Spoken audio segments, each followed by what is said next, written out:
right, baby, you know what it is? It's DJ Sus One. My co-host Kenya. It's the Feature Presentation Podcast. And we got two young brothers here who's on the Wu-Tang series. Yes, sir. You know what I mean? Yes, sir. Yeah. TJ Adams and Marcus Callender. What's up? Let's get it. What's going on? Good, man. How you guys feeling, my brothers? Feeling pretty good. I'm feeling He's pretty like season good. 3's out. You know Season how 3 out. we feeling amazing. I ain't gonna lie. Good. We're excited for you guys. Thank you. How do you feel that season 3 is like a wrap? Bittersweet. I feel like the story was definitely. It gave us 3 seasons, so it gave people enough time to like really appreciate it, and we didn't overstay our welcome, but. You know, and it gave us that time to really be like really creative because this season is really creative. Like, Absolutely, we took. so I feel like my bad, bro. I feel like if we didn't go out in 3 seasons, we wouldn't have went out with a bang like this. Like, I feel like since they knew it was going in, they was like, all right, we got something for y'all. You feel me? Well, let's start with TJ. TJ plays ODB. Yeah. One of the most legendary people in hip hop, period, let alone Wu-Tang Clan. Yeah. What was it like, you know, embracing the energy of ODB, especially since he's not here anymore? How did you know, besides watching videos, did you talk to family members? Talk to family members. I study his son. Like anything I could get my hands on, because believe it or not, it's not a lot of like footage out here of Old Dirty Bastard. So I had to like look at stuff of his son. I had to talk to his mom, his brothers, his daughters, like everything. How was that like talking to his family, like his mom and his daughters? I love his family like they my family, man. They embraced me as soon as it started. You know, they gave me real gems about his life that helped me with the character. So I feel like, you know, they always embraced me, you know. So it was dope. Especially like that helped me with the confidence of the role, because it's like, yo, if his family says I'm doing a good job, then. Coming out of North Philly and then you moved out to Brooklyn, correct? Yeah. Did the way you grew up in these areas make you relate to ODB and the stories that you heard whatsoever? For sure, man. I feel like because ODB was raw, for real. He was real raw. I feel like ODB should have been from Philly, man. Believe it or not, I don't know. I feel like then he would have had a big beard. He had the low key Philly beard though. Like my beard don't grow fully in. I got the ODB. Like it come in scruffy and rough, but it don't connect. Like, but nah, like I feel like growing up in North Philly helped me like really connect with the character. The first scene I ever shot, we was in a Chinese store ordering 4 wings. Like that's real like normal in my life. Like I love ordering 4 wings from the Chinese store, or I did when I was in North. And you know what I mean? I feel like we kindred spirits. You know, like a lot of the stuff they was doing in Wu-Tang, you know, I was probably doing before I was acting. You know what I mean? Yeah. Yeah. So what is it like trying to get into character? Because ODB was like complex and unique all in the same. So what did you have to do to kind of like get yourself in that frame of mind?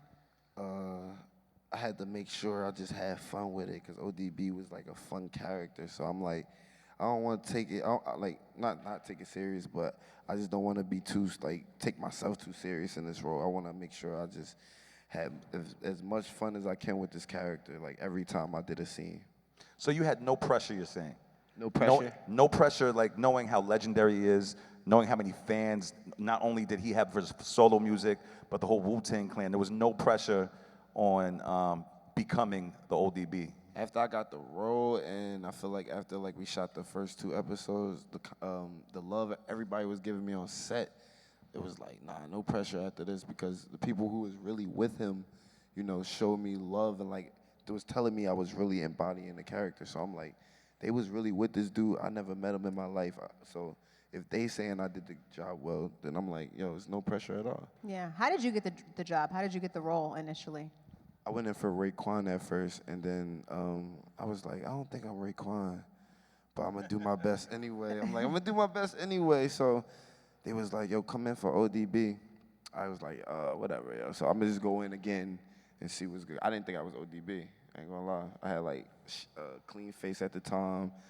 I had like an afro.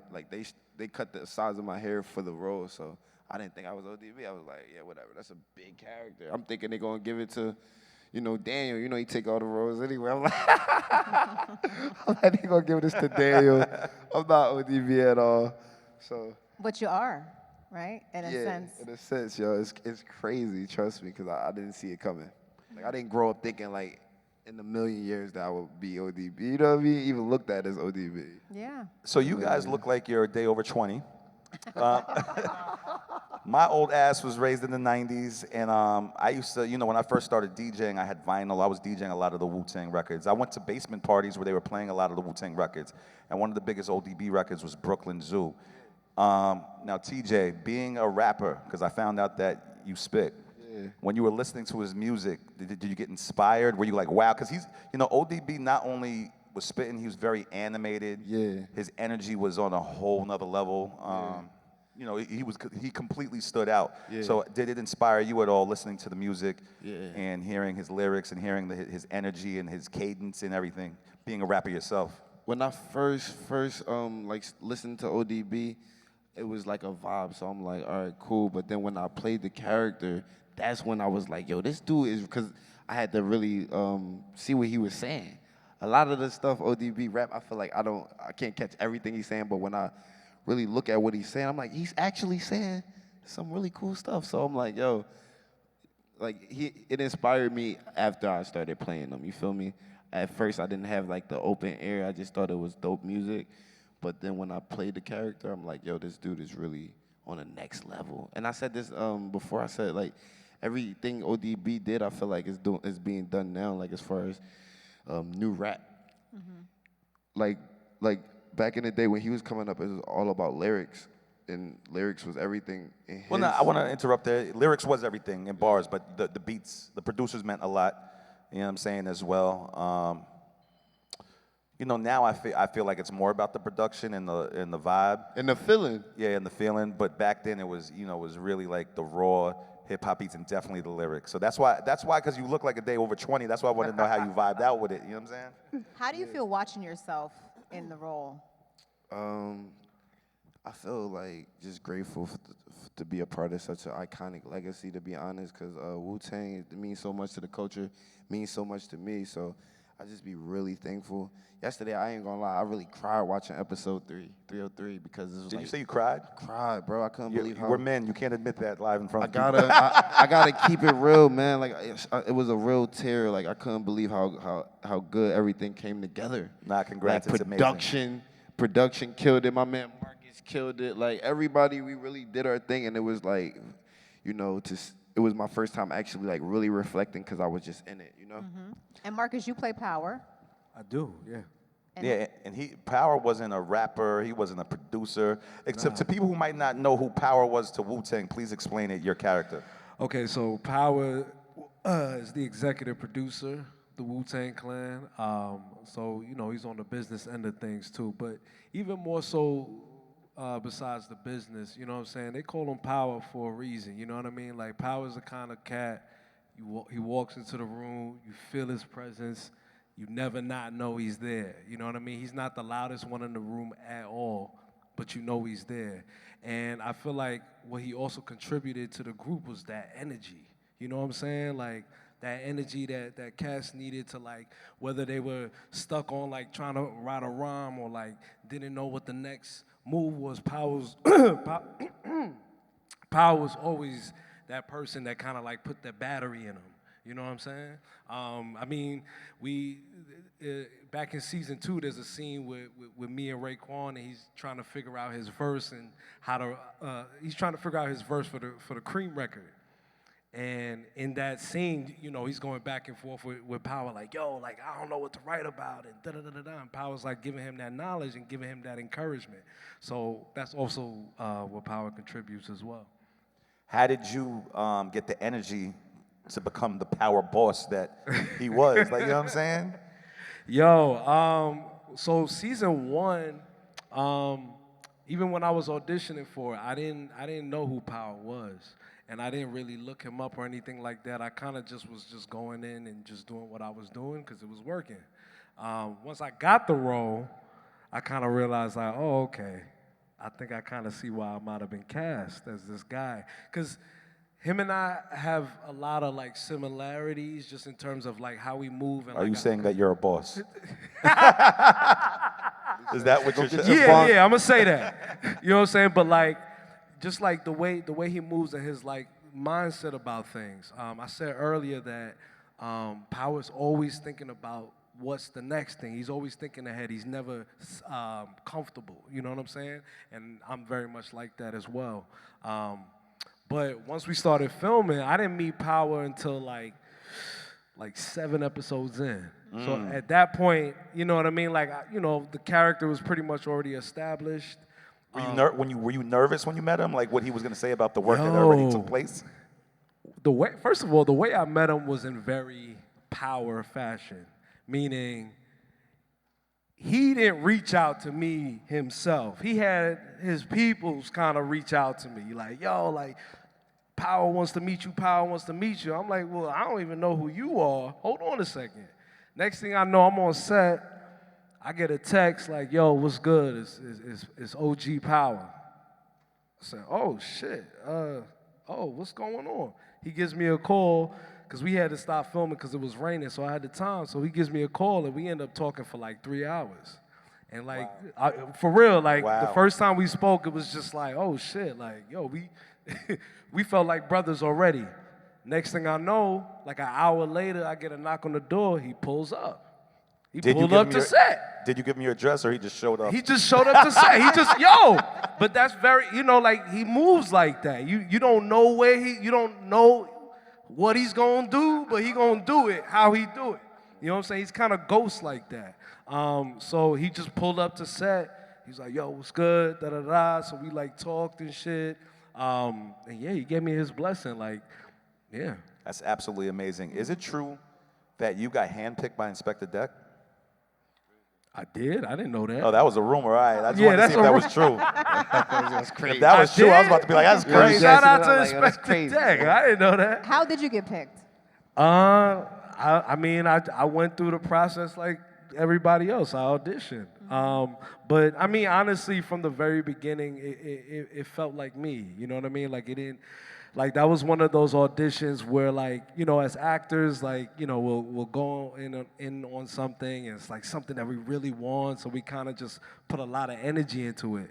9 times out of 10, you don't get those roles. So with this one, I had a level of ease throughout the entire process, from like the callback to even like when we did the screen test. And I was in the middle of doing a play. I was doing a play in the city.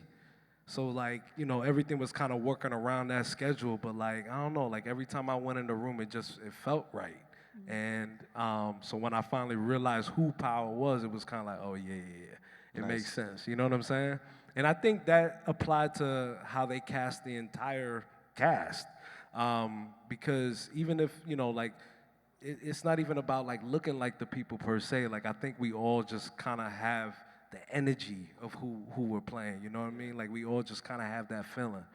What was it like working with RZA on the set for both of y'all? Because he's legendary, not just with Wu-Tang, like with, if I'm not mistaken, he like did soundtracks for like Quentin Tarantino movies and stuff. Like he's a legendary human being, let alone being the man behind the whole Wu-Tang brand. So what was it like, demonstrating your talents in front of him? Yeah, the RZA was a mentor throughout the process. He definitely gave me some tips on like how Dirty would do certain things during like, the scenes. And it was like, an honor, because this is the RZA too. I'm like, oh man, I was kind of starstruck when I met the RZA. He's a big It was the deal. RZA, man. I'm like, but now it's normal, man. I'll be eating dinner with the RZA. Yeah, that's not Feel me? regular. It's nothing. It's right. It's crazy that seeing RZA is like normal now. Like we see him all the time, kind of. But like, working with RZA was really great. I mean, he approaches it like he approaches music, basically. You know what I'm saying? But I mean, honestly, like I've spent more time with Power than I did RZA, and that was really dope. Like, I would say, like, before we started filming season 2, like things kind of slowed down because of COVID. Him and I were on the phone every day, and we weren't even talking about the show. We was just talking about just what's going on. So we was on the phone every day, and then I got to like travel around with him. Like I went to DC with him, LA, Miami. So I got to spend a lot of time with him. And like I wasn't even on some like, I'm an actor and I'm taking notes and you know what I'm saying? We was chilling, we was vibing. Of course, I'm watching him and just, taking certain shit in and like getting, because I'm big on detail. So of course I was doing that, but we was also kicking it. You know what I mean? Yo, ain't that crazy though to have somebody playing you can just kick it with Right. them, like, one day That's- I'm on that. Like, Yeah. Right. No, it's crazy. So It's how crazy. do you turn that pressure off in your head, like when you're performing, right? Because that's like the crazy critique, to be having to play somebody and then they're there watching the whole thing. I mean, it wasn't no pressure. I think once I met him that first time, season 1, all the like pressure or nervousness I felt was relieved that day. You know what I'm saying? If anything, it was just kind of like, oh shit. Like meeting him, it was like, oh shit. Okay, I'm on to something. I'm not off.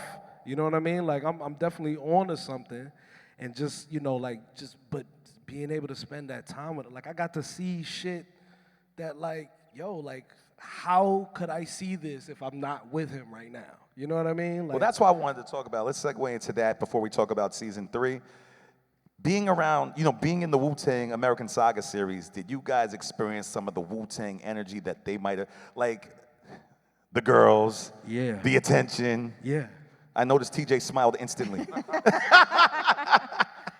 Like, what kind of experiences did y'all, being these characters and playing these iconic hip-hop legends in hip-hop, what kind of attention are you guys getting when you walk in these streets now? yo, shout out to everybody that showed me love. Playing the characters. For real though, I get a lot of love, yo. You appreciate the I love. really appreciate the love, yo, because I'm a real human. So I have like genuine human interactions from all walks of life, and people be genuinely happy to see me. So shout out to everybody who showed the love to the Wu-Tang cast.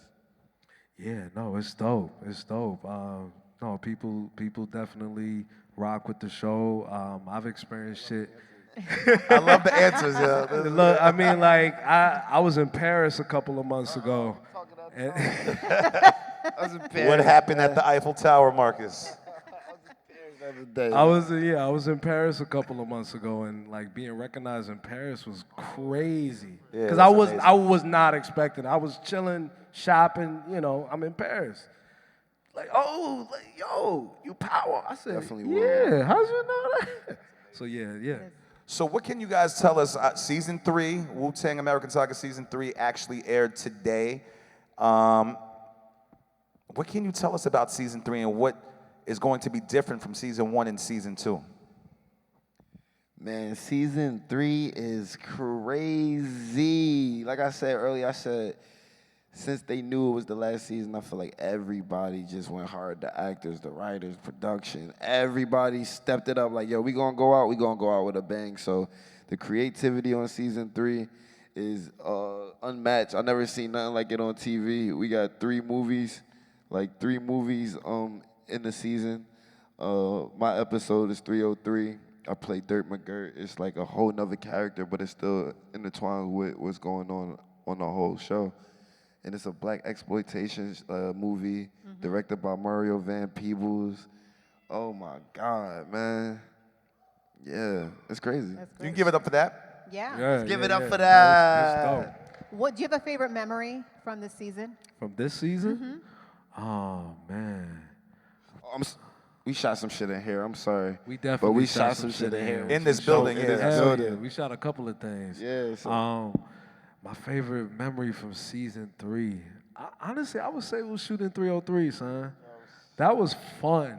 That was fun, bro. Like, the fact that we got to show up to set, like, we literally showed up to set the first day of filming. We got in hair and makeup. Yo, shout out to hair and makeup. Shout out to Hair and Makeup. Shout out to hair and makeup, for real. No, I say that because it's like everything, there's so much that goes into making a film or a TV show. There's so much, and every part of that counts. You know what I mean? Everything is a part of the creativity. Everything is a part of the storytelling. So it's like I showed up, boom, the first place you go is hair and makeup, right? Before I even put my costume on. No, I knew what I was wearing. That's important for me too. I always got to know what I'm wearing, because once you wear the clothes, then you kind of transform into it. At least I do. You got the costume, you go into hair and makeup. So I'm like, okay, cool. So I know Mario gave us like a vague kind of direction of where he wanted us to go. He definitely wanted us to study some black exploitation films, so I definitely did that. Came in the hair and makeup. First person I saw was makeup, and they wanted to like kind of like give me like a, you know, like a, because my character does drugs. So, you know, kind of like darken my eyes and like give me a couple of scars. So once all of that is happening and then hair comes in, while he's doing my makeup, hair comes in, she comes in with like wig options, like, oh, let's try this one, let's try this one. You know what I'm saying? And I'm like trying them on and like seeing which fits right. Then we was like, yo, let's throw a hairnet on there. Let's see what that do. Do the hairnet on there. She tied it up and there was like some like string hanging. It wasn't supposed to, you know, that wasn't intentional, but I liked it. It kind of worked for the character because I was playing with it. So it's like, okay, cool. So we gonna keep that little flap. All right, cool. Put the hairnet in, boom. Makeup's done, the hair's on, the costume's on. You looking in the mirror, it's like, oh, okay.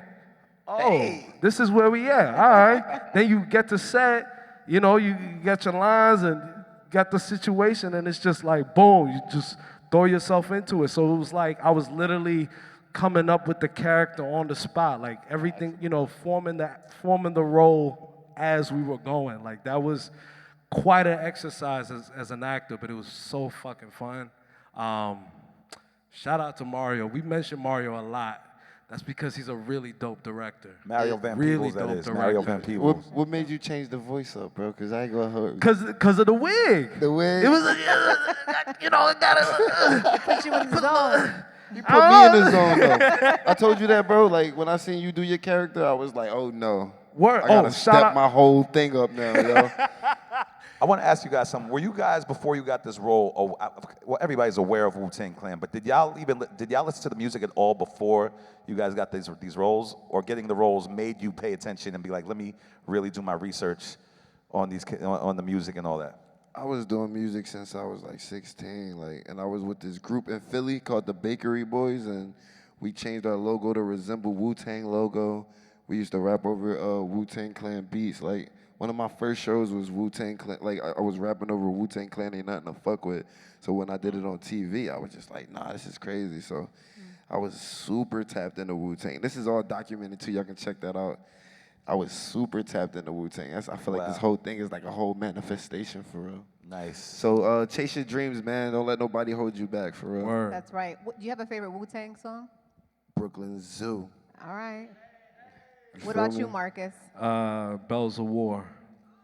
What you know about that? Somebody said, know about oh.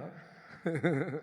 So season 3 is out right now. You know what I'm saying? Well, the first episode's out right now. No, first three. First Oh, it's the first 3. Yep. Okay. Yeah. What's next for TJ? Since season 3 is going to be the final season for the Wu-Tang American Saga, what's next for TJ Adams? What's next for Marcus Callender? What is next that you guys are trying to be involved with? I know TJ's trying to be a Grammy Award-winning artist by next year. Grammy Award winning by next year, you feel me? Yeah, just the music. I got a single coming out on Friday called Put You On. Working on directing and producing my own shit too, because I feel like we need a lot of more creative black stories out there.